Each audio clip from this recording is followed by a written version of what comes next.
Yes, I'm talking to you, bro. Welcome back to another episode of Juice Made TV. And as you can see from the title of this video, I feel like it's about that time. It's about that month. We're slowly approaching the March Madness tournament. We're about a month or so away. And we're also slowly approaching the 2024 NBA draft. And I feel like I can speak to everybody and their mama out there. Even still to this day, bro, a few months out, we still have no idea, bro, who is going to be the absolute #1 pick or consensus pick in this up and coming 2024 NBA draft, bro. I've been saying this for quite some time. There is legit about 5 or 8 guys, in my opinion, that can legitly go down as the #1 pick in this draft. And I feel like each of these players bring something unique to the table. They're all different in their own ways. And I'm telling you, bro, this draft class as a whole has so much talent that I feel like it's definitely going unnoticed. But as you can see here, Bleacher Report just dropped their updated rankings for the up and coming 2024 NBA draft. And you guys know, bro, it's a tradition on this channel that we have to break down these types of drafts and these types of lists and mocks. So in this video, we're going to be taking a look at the latest updated mock draft according to Bleacher Report. Talk about some notable risers, talk about some droppers, talk about your favorite player, the players you guys care about, the Bronny James, the Robert Dillingham, the Reed Shepard. So you watching this video, bro, make sure you guys like the video, subscribe to the channel. Let me know down below if you guys agree, disagree with the list. Who are some players that we need to start talking about more? Let me know down below, and let's get on to this video. So guys, boom, let's go get straight into this video and break down the latest addition to this up and coming draft. The more you guys actually dissect this draft as a whole, you'll really start to notice that there is a ton of international prospects that not a lot of people really talk about, not a lot of people really know as well. I would definitely say that Alex Sarr is a guy that I always see typically that's projected to go #1. I feel like he just has that size. He's very mobile, being a 7-foot type of forward. You can also see here that they compare him to a guy like a Jaren Jackson Jr. I feel like they do a lot of similar things. I feel like Alex is also a guy that can really stretch the floor, put the ball on the floor when needed, and he can really be that stretch big that can help space the floor for the Detroit Pistons out there. Same thing with Zachary. I feel like he's a great small forward. I still think he's a little bit raw right now at this specific moment in time. He's still only 18 years of age, but I've been seeing so many people actually compare this guy to a Michael Porter Jr. I feel like at first glance you can really see the comparison there. So Zachary is definitely a guy that I feel like we need to really tap into. And same thing with Nikola Topic. He's the guy that I've been seeing everybody mama talking about. They need to pair this man up with Victor. And you guys know, bro, the San Antonio Spurs, they're just known to pick these overseas guys that are a little bit oversized, unique, and handle the rock. So I think Nikola Topic is definitely going to be a top 3 pick or top 5 pick somewhere in this draft as well. Now at the number 4 and 5 spot, guys, you'll see that we have Ron Holland and also Cody Williams as well. Now I ain't gonna lie, bro, it is kind of crazy to kind of think about this G League Ignite team that this man Mattis Bazelis and Ron Holland is actually at. They've actually lost 25 out of the last 27 games that I'm actually seeing here. I'm gonna be completely honest, I still have no idea why these top high school recruits even try to go to the NBA G League. I mean, I feel like if you're in a situation as a kid where your family needs money, you don't care about school, you don't care about the college environment, you don't really care about building your social brand or your brand as a whole or being in front of more eyes, then yeah, by all means, go to the NBA G League and get your bag. But at the same time, I feel like, what is even the point when, if you ask the average person, if you know who's on these G League teams, if you've been keeping up with Ron Holland and all these other guys, and it's no shade to those guys because they made the best decision that, you know, they personally thought that was going to help them career, and it probably is. But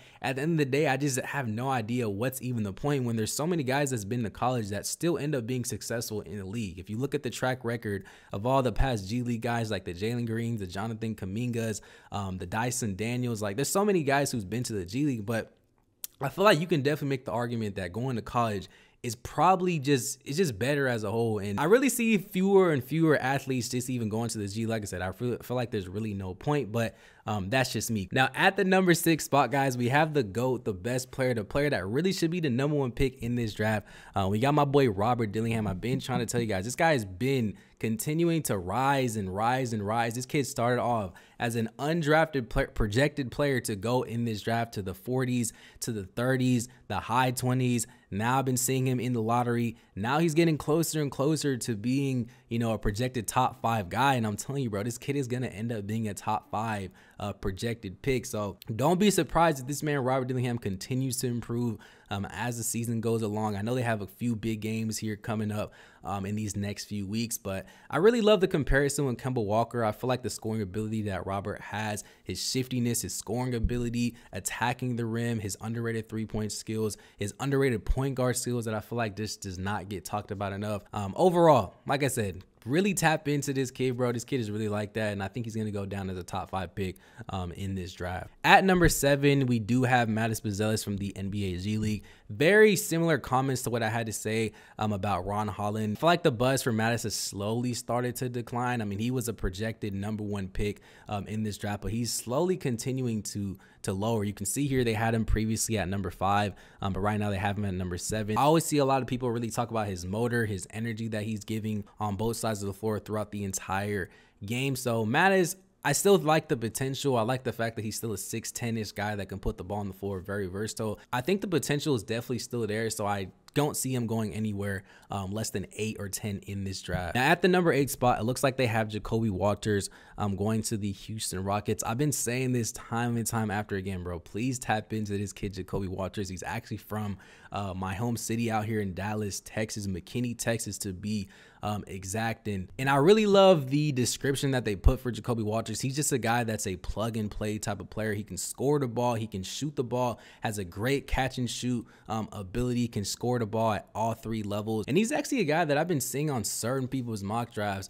as a top 3 projected pick. So don't be surprised if Jacoby Walters goes somewhere in that top 5. Now skipping down to the 12th projected pick in this draft, it looks like Bleacher Report actually has Reed Shepard going number 12. The previous mock draft, it looks like they had him at number 16, but he's another guy just like Robert Dillingham, that dynamic duo on Kentucky, man. People are really starting, you know, to tap in, and everything that they're really saying about Reed Shepard in this paragraph here, you'll see here that they mentioned that with Robert Dillingham and DJ Wagner dominating ball handling duties, we haven't really seen as much creation. Also, it looks like they have Dante DiVincenzo as the player comparison for this man, Reed Shepard. Now, you guys see, bro, 6'3" shooting guard. He's already 19 years of age. I mean, everything that they said, I think, is pretty accurate. He's another guy that I do want to see if he can shot create on the collegiate level still, and even at the NBA level. I know right now at worst, bro, he's going to be a 3-and-D type of guy. I love the fact that they're talking about the pick and roll type of player, use him in those types of actions, but he's just one of those guys where I feel like NBA teams are just going to have to like really see it to believe it. I know there's still going to be questions about his size, his scoring, his shot creation and whatnot, like they mentioned, but I'm a Reed Shepard believer. I think he will be successful in the league. It's just really just going to come down to what team actually goes and gets this kid and gives him a chance. At number 13, we have Dalton Nett. Hopefully I'm saying his name right. He's the guy that I've been seeing all over my social medias, and the more that I'm actually tapping in to watch this kid, the more I'm actually falling in love with this game. I love the Max Strus comparison. I see a lot of people already talking about his age. He's already a senior. He's 22 years of age, but at the end of the day, I'm an advocate for these older players. I think those are guys that you can really just draft right now, and they can make significant impact in one way or another. I mean, he's shooting well from the field. He's also one of the top scorers, not just in the SEC, but in college as well. And just look at his recent games, bro. These numbers are literally insane. And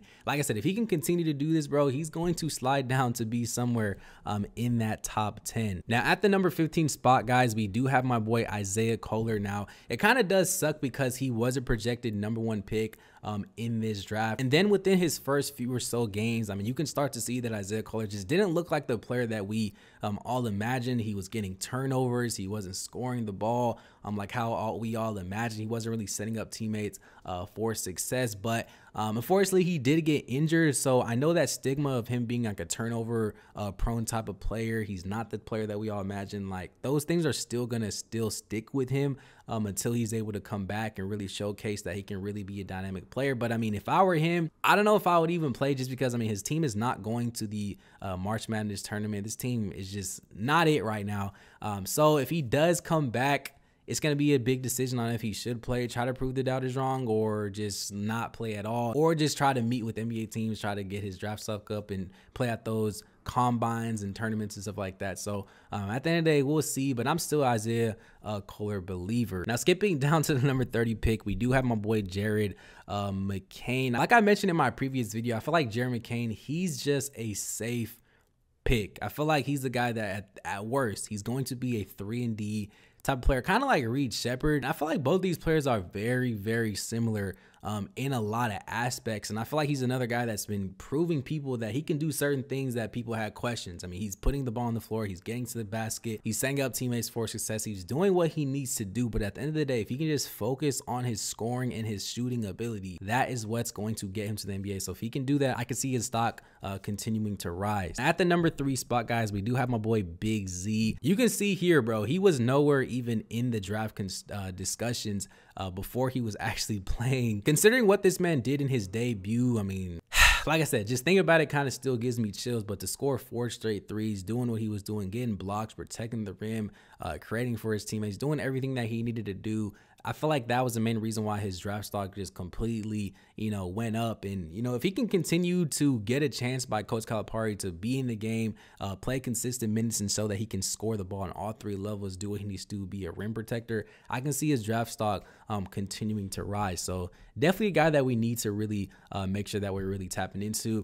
At number 37, we have my boy DJ Wagner, another guy that was projected to be a top 10 pick, but he's going down to the 2nd round. But it's really not even bad. At the end of the day, bro, he can really get to the rim anytime this man wants. And I really love the fact that he can also finish on both sides of the rim as well. So if he can continue to do that, just improve on his shot making ability as far as from the 3-point line, and also become a better point guard, a pure point guard in the sense, I can see him getting drafted somewhere in the 1st round, but it is going to be a little tough. But at the end of the day, he's still super young. I think he actually just turned 18, so there's a lot of room to grow, a lot of potential for my boy DJ Wagner. So let's continue to really tap in here. But yeah, guys, I'm actually running out of memory on my memory card, so that's actually going to do it for this video. Those were the main players that I feel like we all wanted to wonder, where are they going, how are they doing. I know Bronny James was not in this video, or even nowhere near this mock draft, but just so far what we've been seeing ever since he came back, he just hasn't looked like the player. I know some people have questions on if he's going to come back for next season, if he should consider